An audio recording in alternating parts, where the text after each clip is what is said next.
இத்தனை நாள் இது தெரியாமல் போச்சு. இப்போ தான் இந்த விஷயத்தை நான் ரியலைஸ் பண்ணேன். வெல்கம் டு ப்ராஜெக்ட் மீட் டே 3. என்னை அதிகமாக என்னடா தடுக்குதுன்னு பார்க்கும்போது என்னோடய ஓவர் திங்கிங்கிறத நான் இப்போ தான் ரியலைஸே பண்ணேன். எல்லார் லைஃப்லையும் இது இருக்குன்னு நினைக்கிறேன்.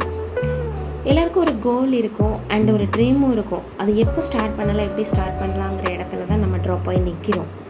எனக்கு அப்படி தான் ரியல் லைஃப்லேயும் சரி, என்னோடய இந்த யூடியூப் ஜேர்னிலையும் சரி, யூடியூப் சேனல் ஸ்டார்ட் பண்ணிட்டேன். பட் ஒரு நல்ல விஷயத்தை எப்போ போஸ்ட் பண்ணலாம், எப்படி போஸ்ட் பண்ணலாம், எப்படி வீடியோ பண்ணலான்னு தெரியாமல் அந்த இடத்துல நிற்கும் போது என்னோடய ஓவர் திங்கிங் எப்படி ஒர்க் ஆச்சு தெரியுமா?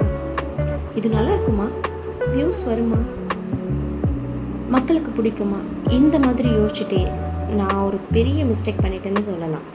நம்ம வாழ்க்கையில் பெரிய மாற்றங்கள் எல்லாம் எதில் உருவாகுது, நம்ம எடுக்கிற பெரிய முடிவுகள்னு நினச்சிட்டு இருந்தேன். அப்படி கிடையாது.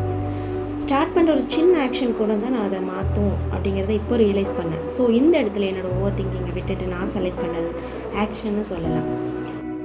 என்னோடய இந்த ஜேர்னி உங்களுக்கு பிடிச்சிருக்கு, நீங்களே என்னோட சேர்ந்து ஜாயின் பண்ண நினைக்கிறீங்கன்னா லைக் பண்ணி சப்ஸ்கிரைப் பண்ணிக்கோங்க, நோட்டிஃபிகேஷனையும் ஆன் பண்ணி வச்சுக்கோங்க.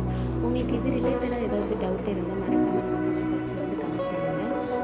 Okay bye. ப்ராஜெக்ட் மீ டே 4 பார்க்கலாம்.